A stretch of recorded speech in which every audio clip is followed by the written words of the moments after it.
प्रिय दोस्तों नमस्कार।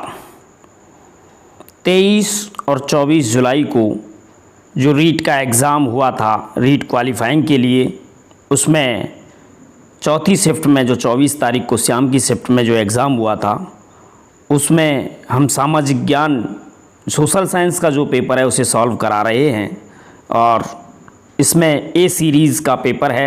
आप अपने क्वेश्चन आंसर मिलाकर आप संतुष्ट हो सकते हैं। उसका पहला प्रश्न है, वर्तमान रूप में उपलब्ध भगवान महावीर एवं उनके अनुयायियों की शिक्षाएं लगभग 1500 वर्ष पूर्व गुजरात में किस स्थान पर लिखी गई थी? ये चार ऑप्शन है, बल्लवी, लोथल, रंगपुर, भरूच। इसका सही आंसर है वल्लभी। इसमें हम ज़्यादा डिटेल में नहीं घुसेंगे क्योंकि वीडियो लंबी हो जाएगी, इसलिए इसका सही आंसर आप टिक कर लें, वल्लभी। दूसरा प्रश्न है, संघ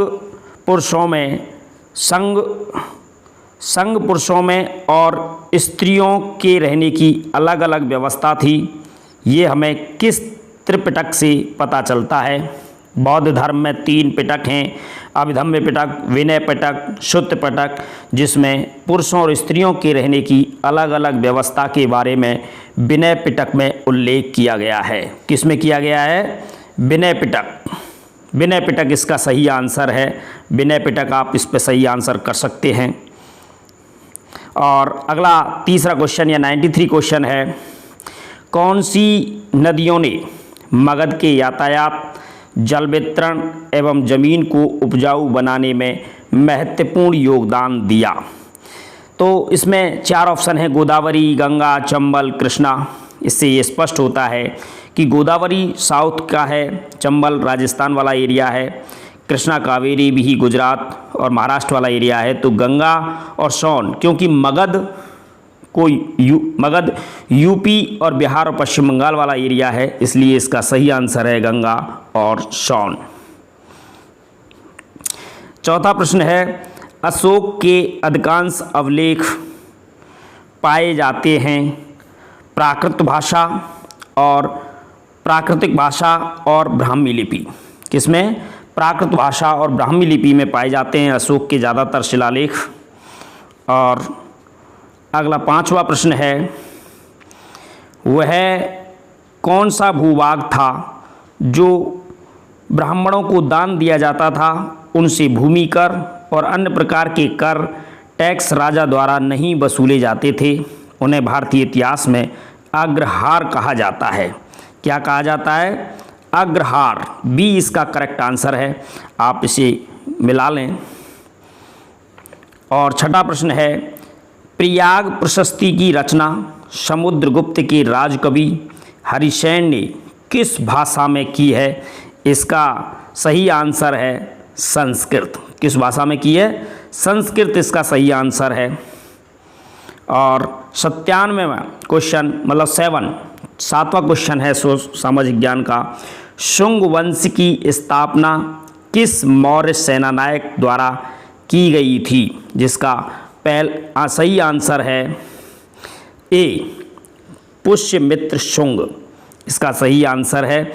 और अगला प्रश्न है 8वां क्वेश्चन, कनिष्क का राजकवि चुने जिसने बुद्ध की जीवनी बुद्ध चरित की रचना की है। महात्मा बुद्ध की जीवनी लिखी है, जिसका सही उत्तर है अश्वघोष। और 9वां प्रश्न, मुगल प्रांतों में एक प्रशासनिक प्रमंडल था जिसे उस समय क्या कहा जाता था? परगना कहा जाता था। इसका सही उत्तर डी है। और 10वां क्वेश्चन, अलवार संतों का एक मुख्य काव्य संकलन जिसे तमिल वेद कहते हैं, तमिल वेद के रूप में जाना जाता है। इसका सही आंसर है डी, नलयिरा दिव्य प्रबंधम। इसको आप मिला सकते हैं। और अगला 101 यानी सामाजिक ज्ञान में 11वां क्वेश्चन, मुगल शासक जहांगीर की माता किस राजपूत वंश से संबंध रखती है? ये प्रश्न थोड़ा सरल आया है, सबको पता होगा राजस्थान के रहने वालों को। इसका सही आंसर है कछुआ, जो जयपुर का राजवंश था, जो जहांगीर की माता थी। और अगला प्रश्न है, ये फल एक दिन हमारे ही मुंह में आकर गिरेगा। 1851 में गवर्नर जनरल लॉर्ड डलहौजी ने ये कथन किस रियासत के बारे में कहा था? ये अवध के बारे में कहा था। किसके बारे में? अवध के बारे में कहा था।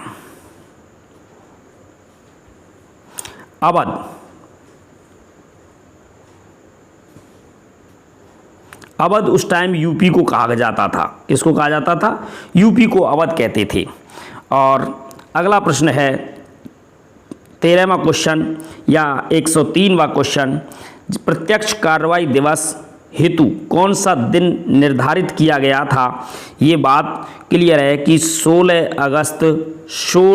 अगस्त 1946 को प्रत्यक्ष कार्रवाई दिवस हेतु निर्धारित कर दिया गया था। और अगला प्रश्न है, किस संविधान संशोधन के द्वारा भारत में वयस्क मताधिकार की आयु 21 वर्ष से घटाकर 18 वर्ष की गई थी? 61वां संविधान संशोधन हुआ था।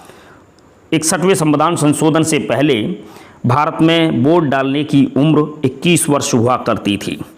और अगला क्वेश्चन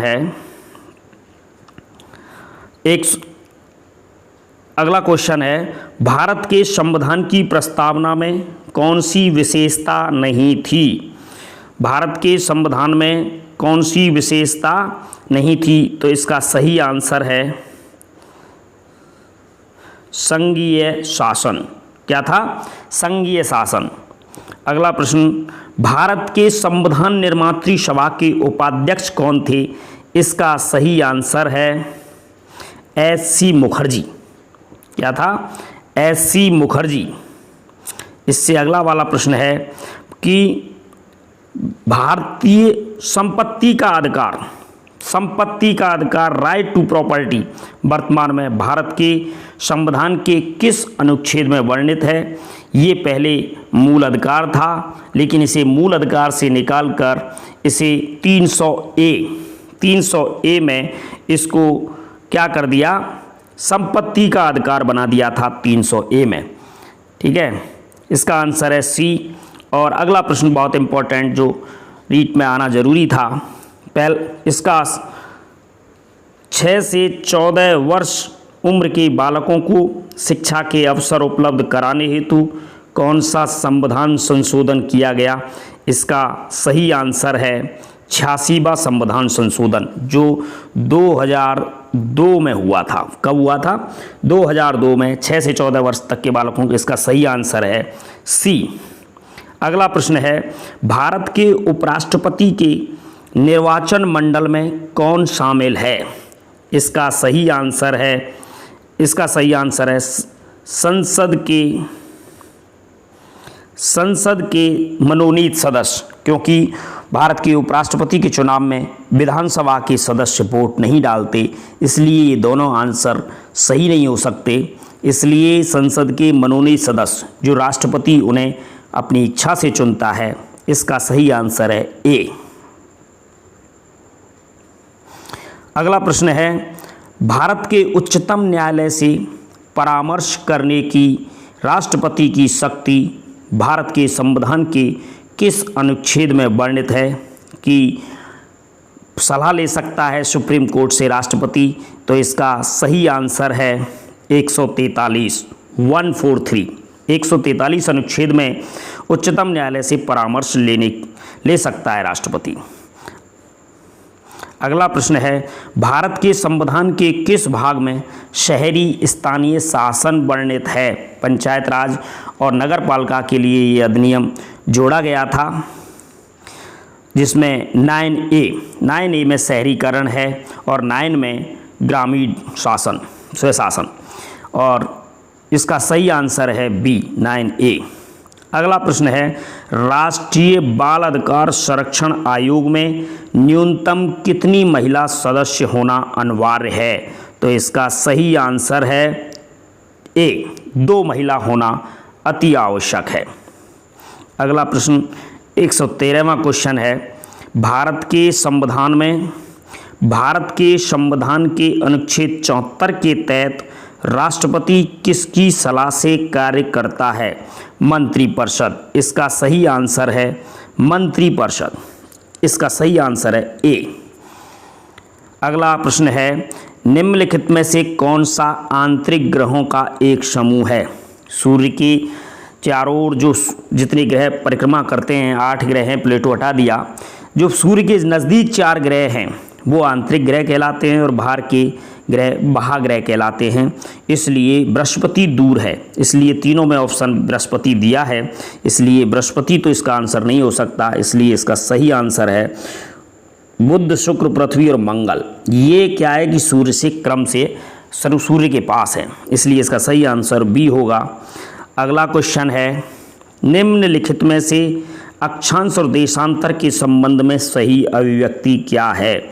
इसका सही आंसर होगा डी, 23 डिग्री उत्तर से 66 डिग्री पूर्व, क्योंकि देशांतर 180 और 180 होते हैं और अक्षांश दोनों साइड 90-90 होते हैं।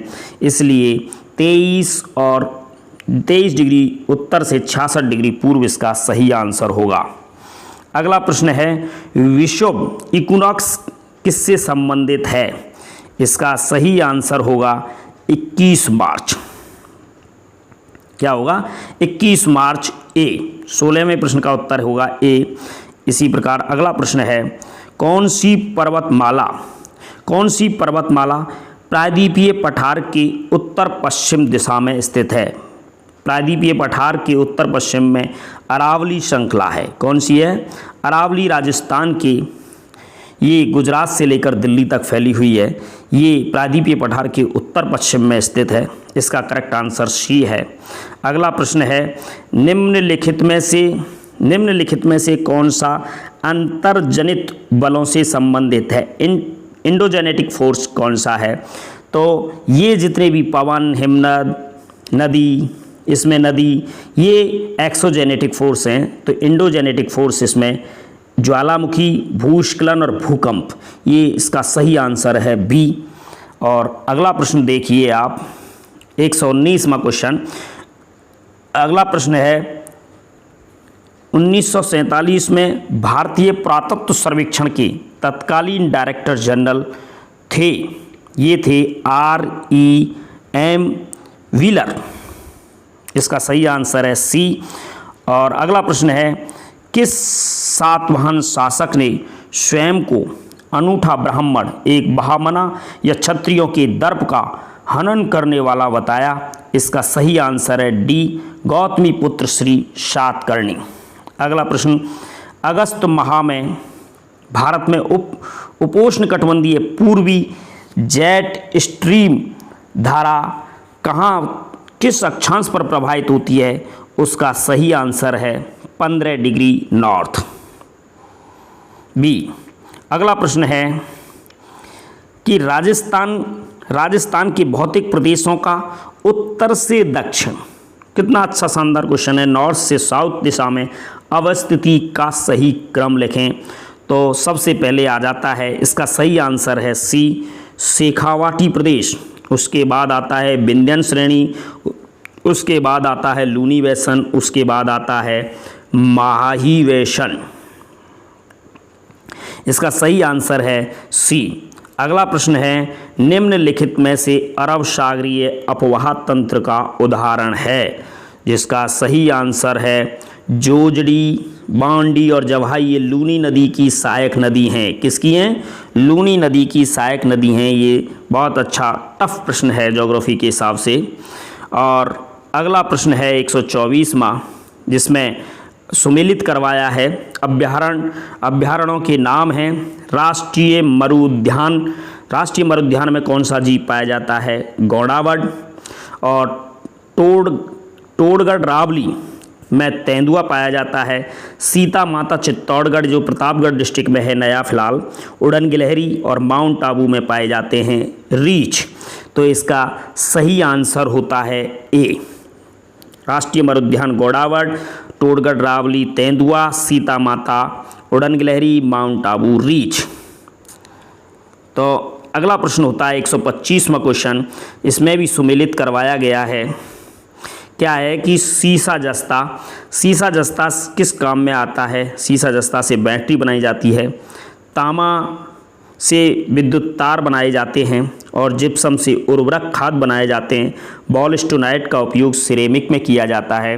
तो इसका सही आंसर होगा डी। अगला प्रश्न है 126। ये बहुत सरल क्वेश्चन है राजस्थान के हिसाब से, और ये उत्तर पश्चिमी रेलवे मंडल का जो नया मुख्यालय बनाया गया था उसका हेडक्वार्टर है जयपुर। सही आंसर इसका ए होगा। अगला प्रश्न, राणा सांगा की मृत्यु कब हुई थी? राणा सांगा की मृत्यु 30 जनवरी 1528 को हुई। ये क्वेश्चन, इसका सही आंसर ए है। अगला प्रश्न है, विश्नोई संप्रदाय के प्रवर्तक कौन हैं? विश्नोई संप्रदाय के प्रवर्तक जाम्बोजी थे। कौन थे? जाम्बोजी। इसका सही आंसर सी होगा। अगला प्रश्न है, विजोलिया किसान आंदोलन को व्यापक प्रचार देने वाले समाचार पत्र प्रताप के संपादक कौन थे? गणेश शंकर विद्यार्थी। कौन थे? गणेश शंकर विद्यार्थी। ठीक है, ये प्रश्न आपको, इसका सही आंसर है ए। इसका अगला प्रश्न है, राजस्थान एकीकरण के प्रथम चरण में मत संघ की स्थापना कब हुई थी? मत संघ में 4 जिले शामिल किए गए थे, जिसका पहला चरण था ये राजस्थान के एकीकरण का, जिसकी स्थापना 18 मार्च 1948 को हुई। अलवर इसकी राजधानी बनाई गई थी। इसका सही आंसर है बी। अगला प्रश्न है 131वां क्वेश्चन, 1919 में राजस्थान सेवा संघ की स्थापना विजय सिंह पथिक, रामनारायण चौधरी, हरि भाई किंकर के योगदान से कहाँ की गई थी? वर्धा। बहुत इंपॉर्टेंट प्रश्न है ये, कई बार आरएस में भी पूछा गया है ये प्रश्न। पिछौला झील का निर्माण किस शासक के काल में हुआ था? पिछौला झील का निर्माण महाराणा लाखा ने करवाया था। इसका सही आंसर है बी। अगला प्रश्न है, सवाई जयसिंह द्वारा लिखित जयसिंहकार का नामक ग्रंथ किस विषय से संबंधित है? इसका सही आंसर होगा ए, ज्योतिष। जंतर मंतर जयपुर में बनवाए थे जयसिंहकार का ने, उसमें ज्योतिष का उल्लेख किया गया है। अगला प्रश्न है, पिछवाई चित्रांकन किस चित्रकला शैली से संबंधित है? भगवान श्री कृष्ण की मूर्ति है नाथद्वारा में, जो एक पीठ भी है नाथद्वारा में, वहीं उसके पीछे जो चित्र बने हुए हैं उसे पिछवाई चित्रांकन कहा जाता है। ये नाथद्वारा चित्रकला शैली से संबंधित है। इसका सही आंसर डी होगा। अगला प्रश्न, रागड़ी और निमाड़ी किस राजस्थानी बोली की उपबोलियां हैं? ये है मालवी। कौन सी बोली है? मालवी। मालवी बोली की उपबोली कही जाती हैं राजस्थान में, और इसका सही आंसर है ए। अगला प्रश्न होगा, बागड़ की मीरा के नाम से जाना जाता है। इसका सही आंसर होगा गबरीबाई। क्या ना? गबरीबाई। इसका सही आंसर होगा बी। निम्न में से कौन सा सामाजिक विज्ञान का लक्ष्य नहीं है? इसका सही आंसर होगा अवकाश के समय का सदुपयोग करना। इसका बी आंसर होगा। अगला प्रश्न है, सामाजिक विज्ञान में शिक्षण अधिगम सामग्री का महत्व है? किस में है? बोथ, दोनों में है। समय और परिश्रम की बचत होती है, विषय वस्तु की स्पष्टता होती है। क्या होता है इसमें? विषय वस्तु की स्पष्टता भी होती है। इसका सही आंसर है सी।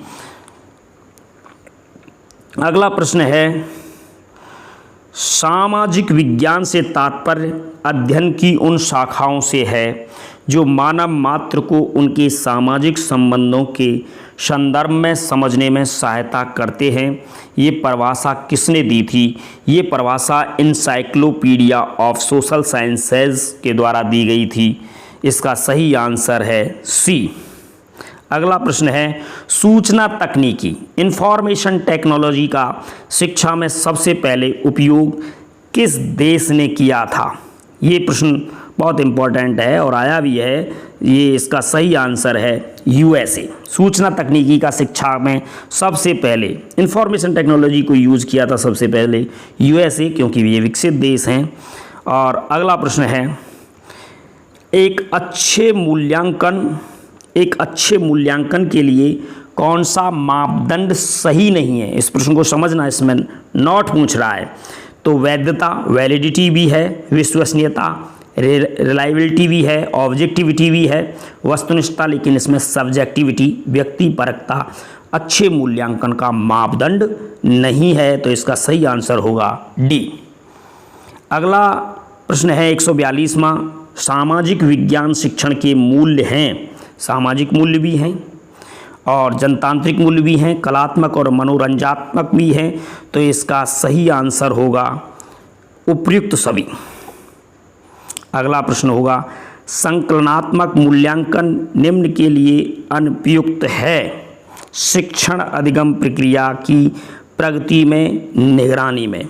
इसका सही आंसर है डी। शिक्षण अधिगम प्रक्रिया की प्रगति पर निगरानी में इसका उपयोग किया जाता है। अगला प्रश्न है 144, निम्न में से कौन सा विषय उच्च प्राथमिक स्तर पर सामाजिक विज्ञान में सम्मिलित नहीं है? कक्षा 1 से 8 तक हिस्ट्री का पोर्शन भी है, सिविक्स नागरिक शास्त्र का पोर्शन भी है, ज्योग्राफी का है, लेकिन साइकोलॉजी मनोविज्ञान का कोई भी टॉपिक नहीं होता है 6 से 8 तक या 1 से 8 तक की क्लास में। इसका सही आंसर है डी। अगला प्रश्न है, निम्न में से शिक्षण के अनुप्रयोग उद्देश्य का सही उदाहरण है? क्या है? इस परिभाषा देना ये नॉलेज में आता है, ज्ञान में। वर्गीकरण करना, क्लासिफिकेशन करना, प्रत्यास्मरण करना, ये भी नॉलेज में आता है। तो अनुप्रयोग एप्लीकेशन में आएगा। इसका सही आंसर है स्थापित करना, किसी चीज़ को एस्टैब्लिश करना। इसका सही आंसर सी होगा। अगला प्रश्न है, सूचना तकनीकी के मुख्य घटक क्या हैं? सूचना तकनीकी के मुख्य घटक सॉफ्टवेयर भी होता है, हार्डवेयर भी होता है, और जो इसका यूजर होता है वो भी इसका मुख्य घटक माना जाता है, कंपोनेंट माना जाता है। इसलिए इसका सही आंसर उपयुक्त सभी होगा। अगला प्रश्न होगा, कौन सी स्थायी पवनें 30 डिग्री अक्षांशों दक्षिणी अक्षांशों से 60 डिग्री दक्षिणी अक्षांशों के मध्य प्रवाहित होती हैं? 3 स्थायी पवनें हैं, व्यापारिक पवनें, ध्रुवीय पवनें, पछुआ पवनें। तो इसका सही आंसर होगा सी। पछुआ पवनें 30 से 60 डिग्री अक्षांशों के बीच चलती हैं और इसका सही आंसर सी होगा। अगला प्रश्न है, विली चक्रवात कहाँ उत्पन्न होते हैं? ये ऑस्ट्रेलिया के पश्चिमी तट पर देखे जाते हैं। विली नामक चक्रवात हैं, उष्णकटिबंधीय चक्रवात। और अगला प्रश्न है, निम्नलिखित महासागरीय धाराओं में से कौन सी धाराएं दक्षिणी अटलांटिक महासागर में स्थित है? अटलांटिक महासागर को भी भूमध्य रेखा 2 भागों में बांटती है, उत्तरी अटलांटिक महासागर और दक्षिणी अटलांटिक महासागर। तो इसमें दक्षिणी अटलांटिक महासागर की धारा पूछी गई है और उसमें ब्राज़ील वाला पोर्शन है वो भी दक्षिणी अटलांटिक में है, बेंगुला वाला भी दक्षिण अटलांटिक में है। तो इसका सही आंसर होगा बी, ब्राज़ीलियन धारा और बेंगुला धारा। इसका सही आंसर होगा बी। अगला प्रश्न है, देहरादून, कोटलीदून और पाटलीदून ये कहाँ स्थित हैं? इसका सही आंसर होगा हिमाचल और शिवालिक के मध्य। ये सामाजिक विज्ञान का लास्ट प्रश्न है, तो आप इसको मिला लीजिए कि आप रीट एग्ज़ाम को क्वालिफाई कर रहे हैं या नहीं। Best of luck, thanks.